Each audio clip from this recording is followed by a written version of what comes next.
Hello and welcome to Nathan's Garage, and welcome to a little story about how I sold my car to Ken Block to make Gymkhana 10.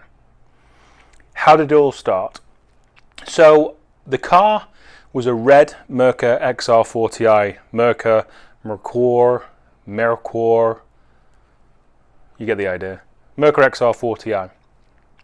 I am part of many boards and forums for the car because I really like it.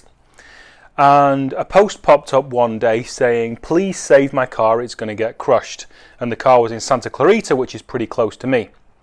So called the guy and got a few details, and it seems he left it at his friend's house 17 years ago, and his friend was now really mad and was basically going to crush it that weekend. So me responding to that ad was a little bit of boredom, so I wasn't that interested. And then the guy texted me later in the week going, just go and get the car. Please go and get the car, and saved it. Originally he'd wanted money. Now he was like, just go get it. And I was like, okay, fine. So went up with a dolly, loaded it up, and brought it to my friend's house, put some gas in, put a battery on it, turned it over, started on like one cylinder, then two, then three, then four. So we got it running, but it had many issues. So I then spent the next couple of weeks up at his house replacing stuff. Cooling system was all done, blah blah. Radiator was leaking, all sorts of stuff. So this car in the 17 years had just gone from being under a tree to my friend's house on a dolly and running kind of in place. So then thought, I've got to get it home to my house. And from my friend's house, it's mostly downhill. So I thought, if it all goes wrong, it'll roll anyway. So I set off and just about made it home. The tyres were square. I think I'd replaced a couple because they were completely torn, but basically I just limped it home. Then did a few more things, dropped the tank, cleaned the tank out, it was rusty inside. So after I dropped the tank, I then put a Volvo 850 radiator on it because super cheap. I knew I could make it fit, but the top hose on the Volvo radiator is a slightly bigger diameter than the XR top hose itself. So I got some WD and forced the XR hose on, and as soon as the car heated up, it split and leaked. So then I was realizing at that point that the car was really nice. It was super straight, super dry, not an ounce of rot, and it was all there. And I really do like to modify cars heavily, not just buy bolt-on things, you know. And I started to realize that this wasn't the car for me because I tend to like them a bit further gone, so I don't feel guilty hacking them up. So I put it on Craigslist. I put it on for $1,500 because I, spent money on it and all this kind of stuff. I thought if I get $1,500, I'll let it go. Now, most of the time when people want to buy $1,000 and $1,500 cars, they can't really form a sentence that well, and they have issues in life. So I get a phone call on the morning of January the 31st, I think it was, saying of this really well-spoken kid speaking clearly and coherently, saying, I'm really interested in your car, I want to come and buy it now. This was like about 7 in the morning. And I'm just like, what? He's like, I need to buy your car now. And I was like, well, I had some plans that day. I think I was going to the barn with my wife, and I knew the top hose was split, and this kid's like, I want to come and get the car now. And I was like, God damn it, I can't be arsed doing the top hose now. I'd ordered a Volvo top hose, and I was going to, make it fit. And I thought, I don't want to do that now. So I said to him, look, I'll be home at 4. Come down at 4. And I thought, I'll be home at 2. It'll give me a couple of hours to get the hose on, bleed it, get it running. Happy days. He goes, oh man, you can't let me have the car now. I was like, no, I'm busy all day. He's like, okay, I'll call you back. So I thought, if this kid turns up and really wants the car, I thought, I'm going to have to get this hose done now. So I said to my wife, give me half an hour. I'm just going to run outside. I'm going to get this hose done. End of story. So while I was doing this hose, he texted, the kid who wanted the car, he texted, but I never saw it. So I'm just working away, phone was still on silent. Got the car running, bled it, all good, good to go. And then literally as soon as I put the hood down, my phone rings. And he goes, hey, it's me again. We really, really need your car. I'll give you $5,000 right now. At that point, I was like, what? I was like, are you the CIA or the FBI? Is this a sting? I've not done anything wrong. I didn't steal it. So he's like, look, I'll be straight up. We're filming a film and something's gone wrong and we need the car. We actually need a part off your car to get through the day. He said, we need the steering rack. And I was like, Jesus, dude, for $5,000, I'll pull the steering rack and I'll drive it down to you. He was like, well, no, the director wants that type of car that you have. So we're going to pull the steering rack, swap it onto the car that we need to swap it onto. Then at the end of the day, we're going to swap it back off and the director's going to keep your car. And I was like, shit, whatever, fine. Yeah, okay, $5,000. I then assumed he was going to be coming down in a transporter, pick it up from my house and give me $5,000 and off it would go. And then just as I'm about to hang up, he goes, oh, can you deliver it? And I was like, oh, god damn.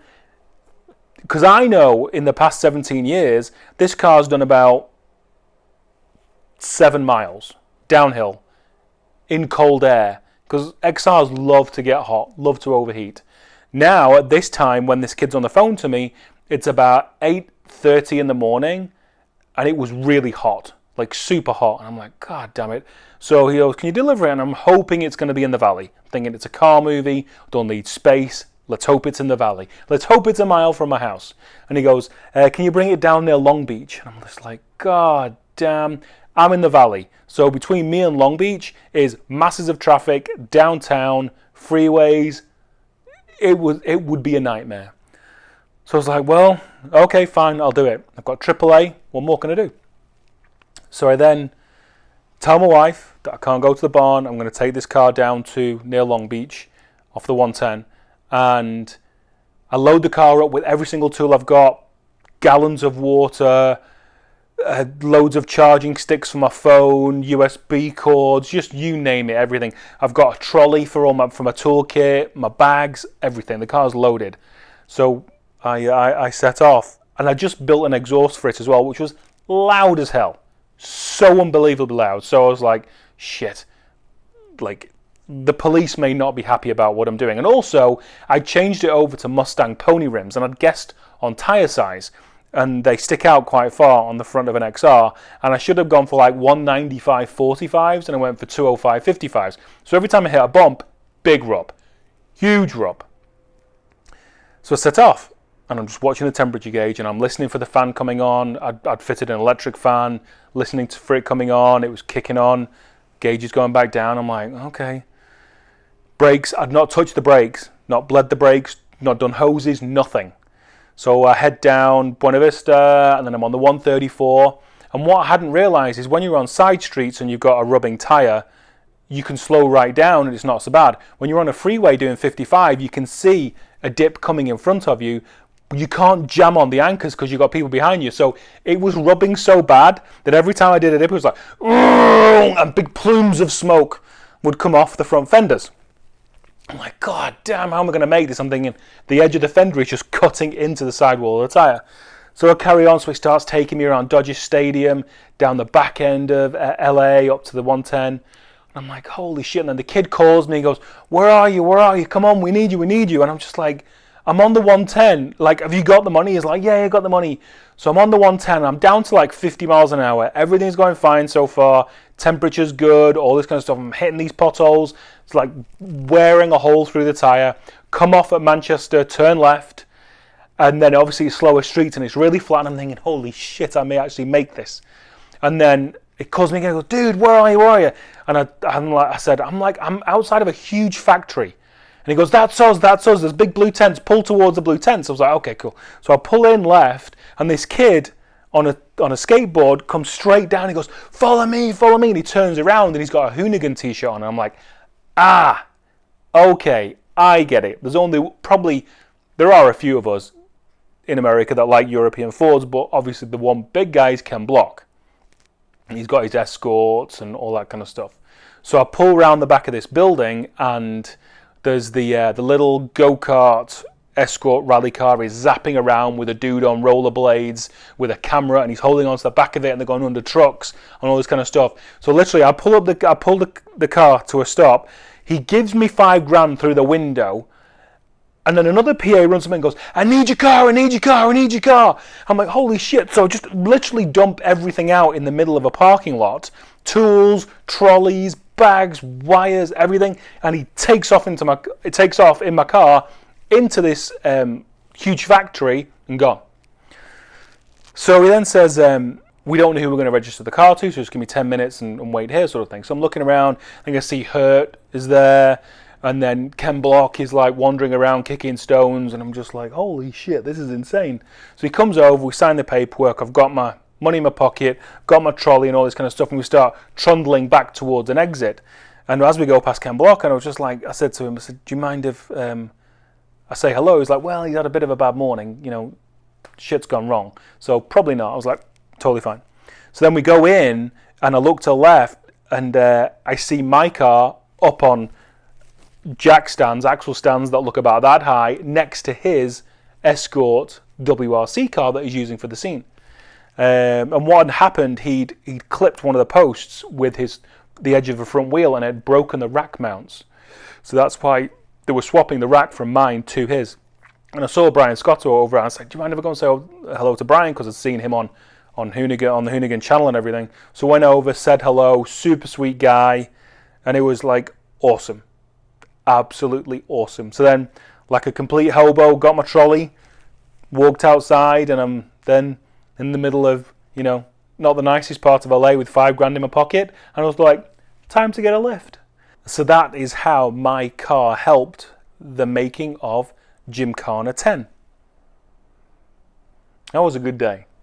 That was a really good day. So anyway, that's it. Nathan's Garage will have another film coming out very soon because the next build is underway. It's going to be a mid-engined supercar Volkswagen Beetle. It's going to be very cool. So keep your eyes out for that. I hope this has been entertaining. Thank you so much for watching, and see you on the next one.